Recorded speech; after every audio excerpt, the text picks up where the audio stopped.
and welcome to the Jerich Show. I didn't mean to bring James on already, but here we are. Okay, so episode 70.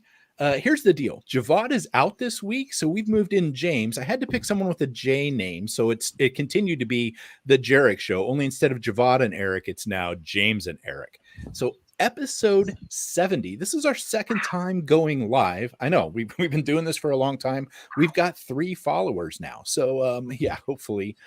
We can grow that here by going live a little bit. We do have comments open though. If you want to comment, we are happy to talk to you there. So having said that, we've got a couple of really cool stories going on today. We've got the Ikea internal email problems. We have Planned Parenthood of LA getting breached and some other ones as well. So we're going to get to that as soon as we come back from our lovely little intro.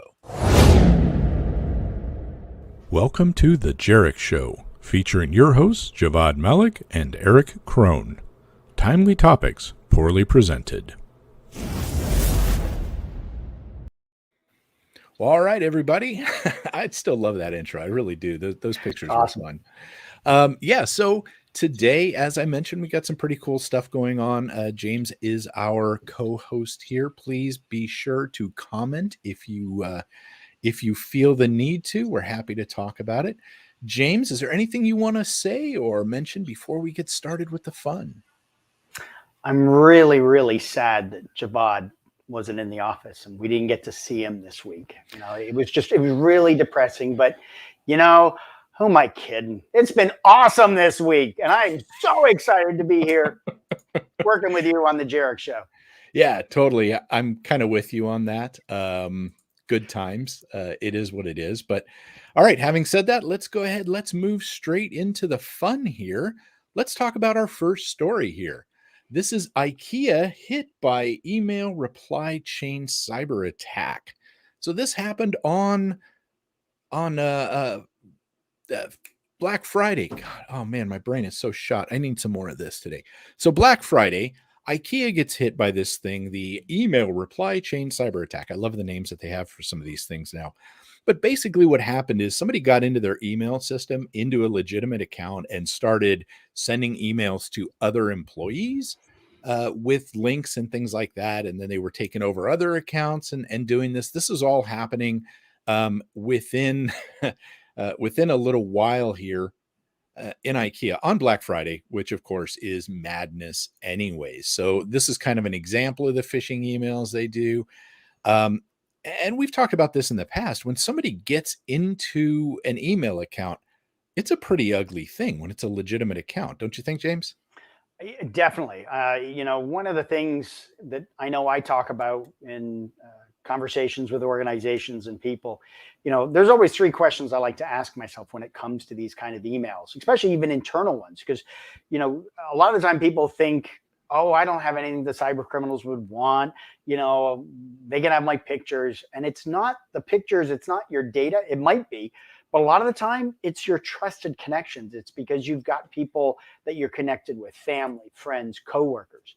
And they are leveraging that. And that's what we're seeing here is they got into that email system. And we've seen it in demonstrations, from Kevin Mitnick, where he's gone in and demonstrated that he gets into somebody's email account because he guesses their password, or they get access to it through a phishing email or whatever other fun tactic they use.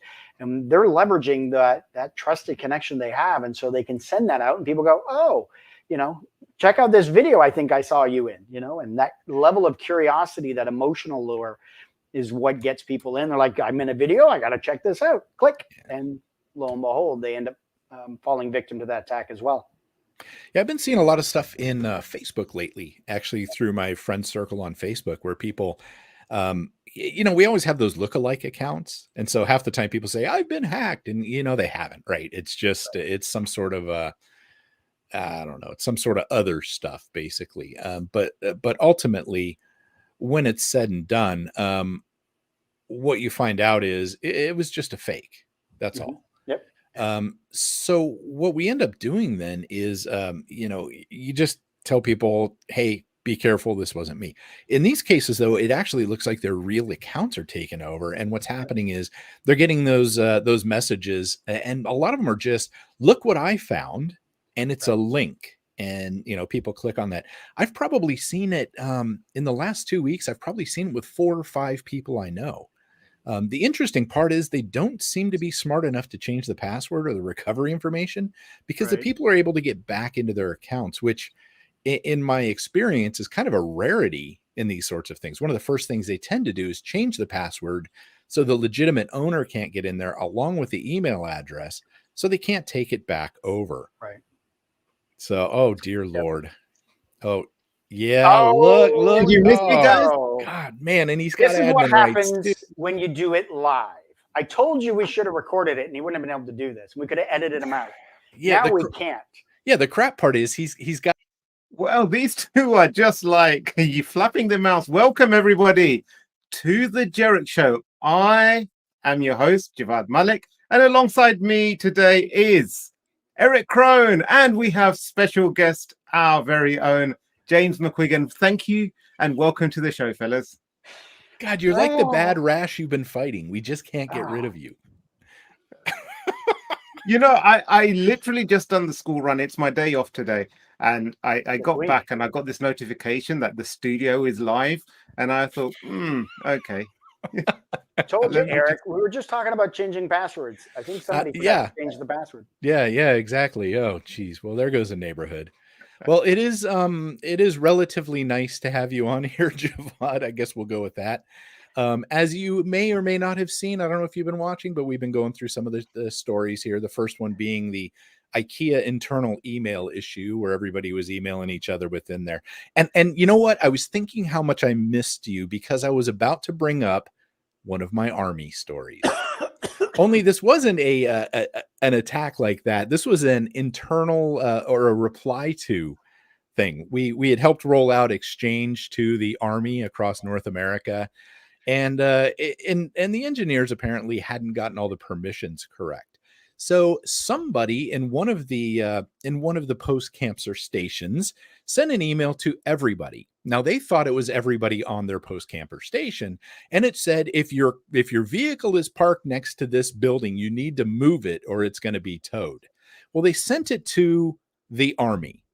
Okay, so what we had then was we had about 3 days of replies that included things like stop replying to all, right? We always see those ones. Those are always classic. But then we have people from post camps and stations across the country going, not our car, we just made sure. And so it was kind of a rolling joke for days. But the stress it put on our email servers was brutal. And it really opened up our eyes to, when you have distribution groups like that, making sure that they're nailed down, that they're more secure than perhaps otherwise, because that's a big deal when you can reply to a group like that. What do y'all think? Anything you want to add to that, Javad? You ever done something like that? Never. Well, never this decade. I think I'm a lot more careful. I think it's probably happened more times than I care to admit. Yeah. We've all hit the reply to all button accidentally, right? And gone, oh crap, right? Yeah. James, I'm sure you've done it once or twice. Yeah. So there's a lot to learn from that. Dangerous email can be dangerous. So our next story we're going to move into, though, is this one here. So this is Medsurant Health. They filed a report to HHS that they had 45,000 customers' information leaked. However, they've not notified the patients of this either, which is kind of like, what are you doing, folks? Now, I understand the idea of we don't have much information to give them. But Javad, you and I have talked about this in the past pretty significantly. Like, you can't just leave people out of that. The notification process is so important in incident response on these things. The least they can do, if they have a list of 45,000 people, they're going to tell HHS were impacted. They could reach out to them and say, this is what we know so far. Keep yourself safe. What are your thoughts on that? Well, I'd like to just say that these are patients' data. Yeah. So they've probably got enough on their plate. They're sick. They want to get better. So I think the less things you trouble them with, the better. Ain't that right, James? Sure. Yeah. No. I think, a lot of it, when we look at organizations and we look at your incident response, either they've got an incident response plan and they've got this detailed that they're not communicating out to their patients, their customers. They've either got that detailed and they've already passed it through legal, or they hadn't thought of that. The fact, we notify HHS and they're struggling. Their incident response team is struggling, trying to figure out what to do next. And either they knew what they were doing, in which case, shame on them, or they didn't know what they were doing and they're still trying to figure this out, dealing with this attack, because we know how stressful it gets in those organizations when that ends up happening. But either way, transparency is kind of the best policy with regards to that. Even if, as Eric was saying, even if you don't know all the facts and details, it's like, hey, we take security seriously, and in brackets, not seriously enough, but if we take it seriously, just keep an eye on your accounts and everything else going forward. You're going to end up getting people pissed at you anyway. You're just going to have to deal with it, because most likely the cyber criminals have exposed your weaknesses in your organization and been able to gain access and steal all this data. Yeah. And pro tip is if you set up a Google alert with "We take security seriously," that's a far better threat intel feed and IDS than you'll ever find elsewhere. So good point. Good point. I love that. Yeah, we've seen some pretty good ones where they've set up just pages that say, this is what we know right now. And then they update it as it goes along. And at least that's kind of helpful for people to understand. And I get it. Notifications can be expensive, especially if they're having to mail them out. But this is part of the cost of handling people-sensitive data and letting it get out. It's just part of that cost, unfortunately. So it is what it is. We have another story here, speaking of medical stuff, because that's going to be kind of where we're going today. This one here is about a cyber attack on Planned Parenthood Los Angeles. So some attackers got in, looks like a ransomware thing. We don't know its strain yet. Stuff was exfiltrated, shockingly. Impacts about 400,000 people through this Planned Parenthood clinic. And here's the thing, here in the US, Javad, I don't know if you know, abortion rights and things like that are a hot topic right now. And they do a lot of these sorts of things. This is kind of in their area with reproductive health and things like that, which is extremely sensitive information. So imagine the kind of the kind of concern that people may have if they realize, or if they're threatened to dump some of this information. This is some highly volatile kind of stuff going on. And unfortunately, they lost track of it. Thoughts on this one? On James. Oh, okay. Well, this stolen data and the threats by ransomware gangs that perform the attacks to release it publicly have contributed to the skyrocketing ransom amounts we are seeing. That is a direct quote from Mr. Eric Krohn. That is in this very article, as a matter of fact, I believe. Well, it's true. No, it's true. There's no arguing it. Yeah, I mean, when it comes to the cyber criminal groups, when it comes to the ransomware they're doing, when you go look at the 130 plus, different groups that are out there with their dark web pages where they're posting all their information, you've got some of them out there saying, we're not going to hit healthcare, we're not going to hit critical infrastructure, but there's a lot of them out there. They'll just hit whoever they can gain access to, whoever is going to be the unsuspecting person that clicks on that link and lets in the cyber criminals through the electronic front door or an unpatched system. They'll get in and they will have no problem exposing that organization. And unfortunately, it's the organization suffers, as well as, in this case, the 400,000 people, patients that have visited there. So not good.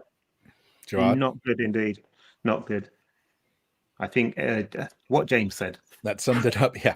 One of the other things one of the other things about Planned Parenthood is they've been under the gun a little bit for performing procedures on minors without notifying parents as well. So there could be some people that are minors in here whose data is out there that, I mean, this is really, really sensitive stuff. And this goes back to the same thing I usually argue about this. When you collect or generate information like this, data like this, that's this sensitive, you need to be on top of protecting that. Yep. You have a really, really strong requirement to protect that morally, ethically, and legally. And to see this kind of stuff happen over and over again is just incredibly frustrating to see that happen. That's it. And I think there's a quote by, I can't remember, it might have been Rowena Fielding, who's one of our guests that we had in the past, and she's saying, like, we need to reframe the discussion. We're not protecting data, we're protecting people. Right. And this is one of those clear cut examples of that, there are people with from, because of the culture they're from or their religious beliefs or some other cultural beliefs, that this thing could land people in trouble. That's why sometimes you even have the case of minors going to this, they don't want their parents to know or what have you. And there could be some real ramifications to this kind of thing that are far reaching. And so, to your point, Eric, that's why it makes it so important to protect this information, to go above and beyond, or just not hold it at all. Just tear it up and burn it. I mean, like, what have you, what's the value in holding this information? So, it's something that I think we need to really be mindful of it. When you just say data, it can feel a bit, oh, this is just, data, but it's not just data. Right. Yeah, it depersonalizes it a little bit there, but no, this is lives, and you're right. This is such a charged topic, religiously, morally, ethically, and all that. You're right. This could have such an impact on people if this information gets out. Can you imagine the people, if they know that this is out there, what they may be going through if they're concerned about these things? I mean, this is not a pretty thing for them. It's unfortunate, but here we are. This is the problem with so much data we have out there.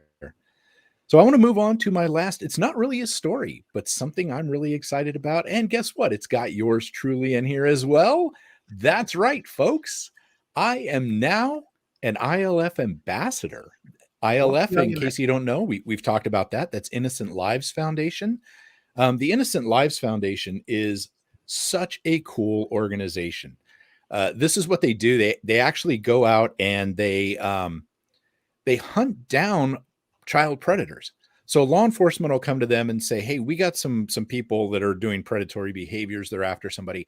And they use OSINT and other techniques to uncover these people and basically bring them out in the light for law enforcement to take action on. So it's a fantastic not-for-profit organization. It was started by Chris Hadnagy and some others.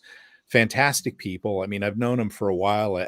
I've done this, and now I'm officially an ambassador of them, meaning basically I get to do what we're doing right now, which is share some information and try to make them as well known as we possibly can. I know both of you are familiar with some of the people involved in the ILF and the organization itself. Well, what are your thoughts about the organization? Fantastic. Absolutely. Oh, yeah. We need more of this kind of stuff out there. Yeah.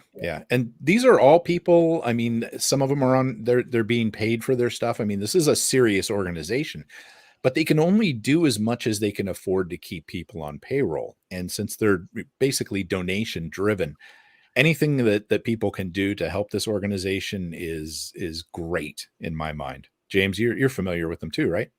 Yeah. Known Chris for years and of course, Aleth, and she's been on your show, and I've friend of the show. Friend of the show. I've had Aleth present to my IAC Squared security chapter, so got to know her over the years as well. But what they're doing is fantastic.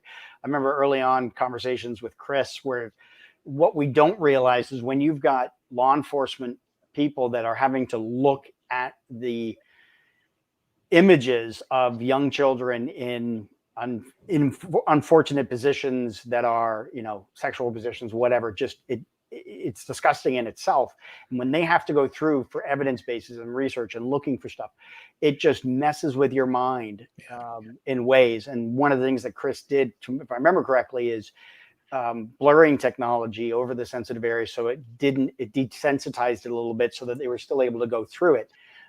just to help the mindset of the people doing the work, as well as, helping find the kids and stop these predators and everything else. Yeah. Hat tip, kudos, love Chris and his team and everything that he's doing. Absolutely. Horrendous stuff, man. I couldn't do that myself, that job. No. And I told him that before. I said, I can help with getting your message out there, getting you out there maybe for donations. But I know that I could not handle trying to chase these people down and being exposed to it. And there's a lot of things that go behind that, with making sure that these people have resources that they can go to, because this is very traumatic no matter what. You're never going to get used to this. But they have to in order to try to uncover this sort of stuff. And so, unfortunately, it does cost money to do that. So again, anything we can donate to these folks. They just benefited from like a walkathon. It was a 6-month walkathon with some people. And they ended up doing in the 6 month, I believe it was over 50 million steps. Wow. And they're sharing it between them and another organization, which is fantastic though. They get people out. A couple of them had made, a couple million steps just on their own. And we did that a couple of last year for September. Remember, Javad? We averaged something like 10,000 steps a day. They average 11,000 steps a day every day for 6 months for these top few people.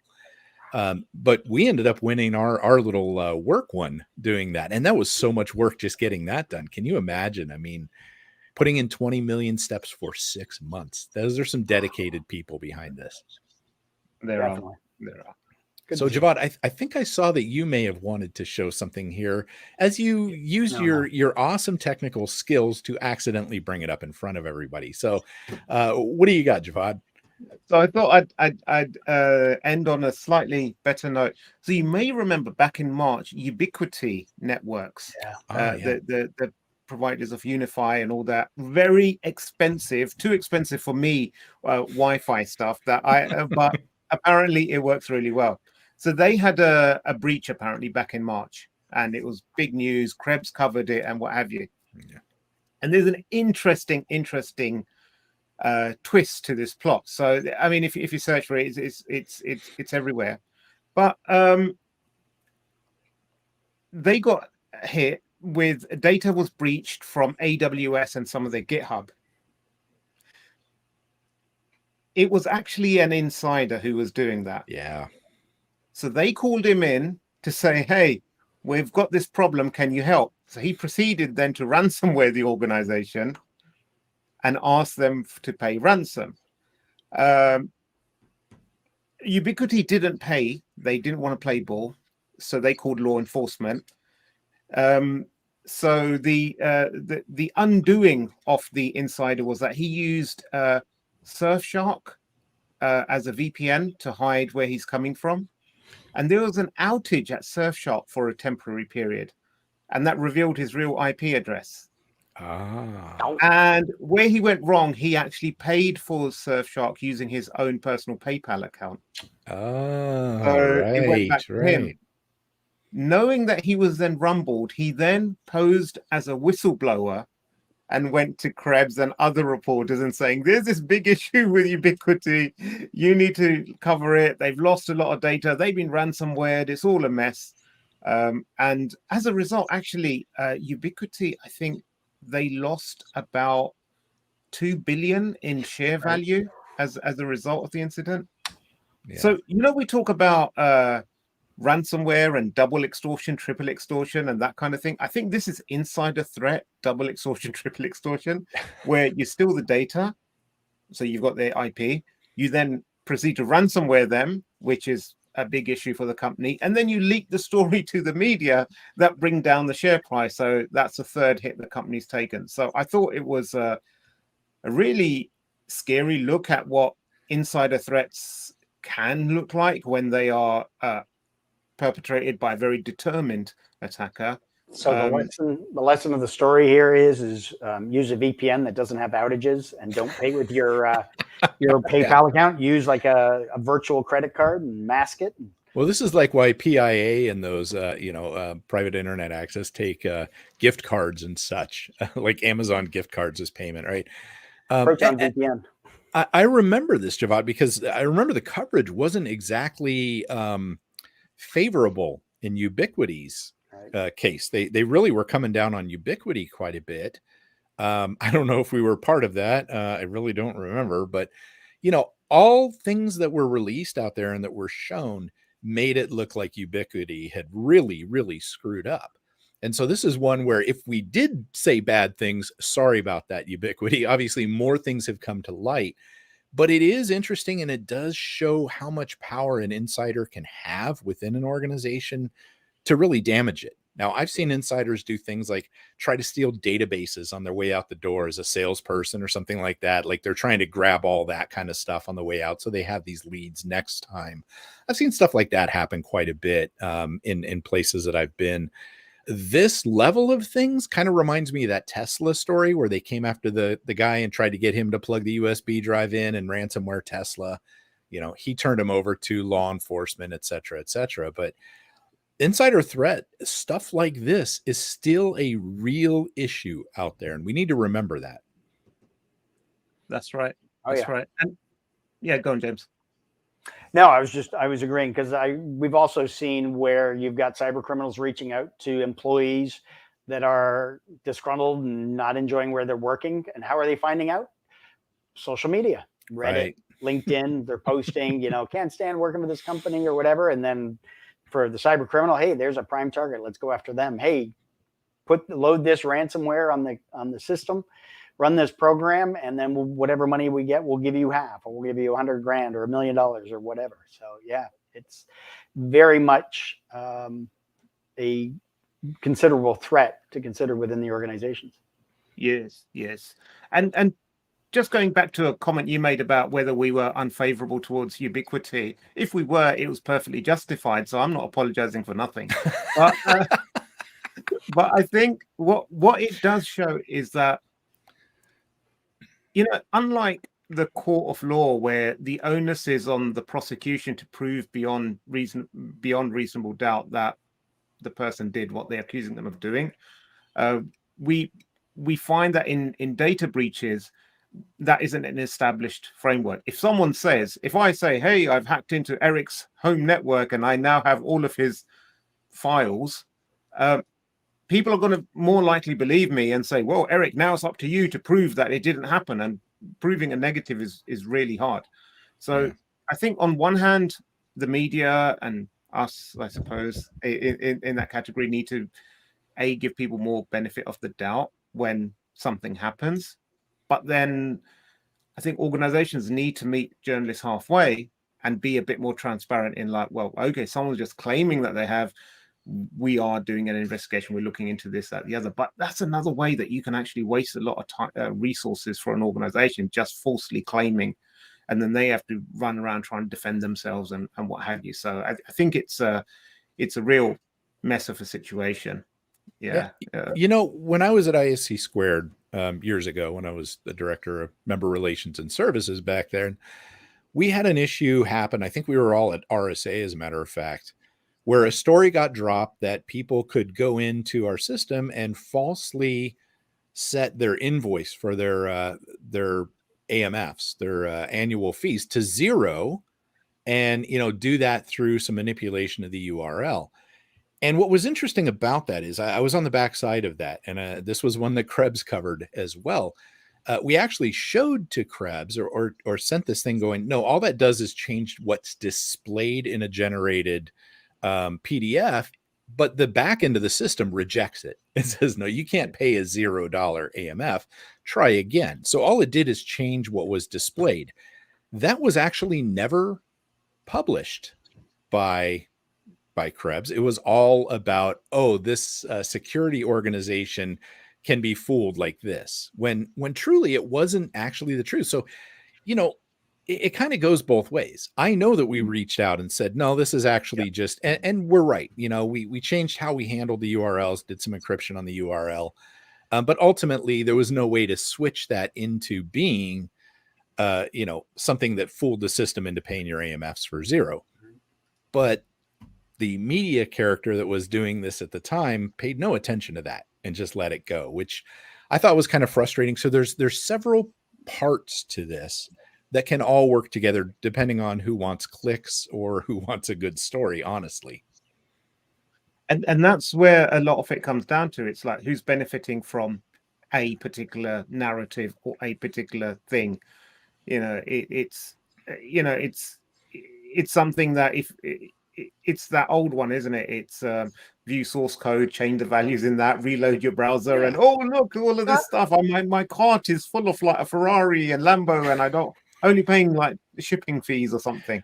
But it's something that you're right. You have to see who's benefiting from what, and then take the narrative from there. Because I'm not saying people do it willingly, but when you go down a particular route, or you're known for wanting to be first in breaking a big story, because that's where a lot of journalism comes into play, then it becomes really hard to sometimes see the wood for the trees. Agreed. I'm trying to be I stammered and stuttered my way through that because I'm trying to be very diplomatically correct, and I don't want to point fingers because I know that I've probably fallen into this trap in the past as well with stuff. But I think everyone, like you said, everyone has a part to play, especially James, because he's just the worst. Well, and it is hard on social media. It is really easy to get caught up in that. And we've all done it. We have, whether we want to admit it or not, we've all gotten tied up in something like that, where we've jumped on the bandwagon and really hammered the hell out of somebody and then turned around and realized, well, there was more to that than we realized. I mean, this is the world we live in, and we do have to be careful about that, although it's hard not to. I'm sure, James, you're actually a nice guy, so I'm sure you've never done that and found out that you were wrong with. He's not a nice guy, so we don't really listen to him much about anything. So, we cut off fake news as soon as we see it. We cut it off at the head, But, as they say, you chop off one head and two heads emerge. So time to cut off the other head as well. So with that, I'd like to thank everyone for joining me on my broadcast today. I'd like to thank Eric and James for starting it off and doing a kind of okay job with it. But until next week, well, maybe not next week. Hold on. When are we going away for Christmas break or like the holidays? Are we taking time off? I am dedicated to this show. He doesn't know, and neither do I. But keep tuned, and then we'll take it from there. Until then, stay secure, my friends.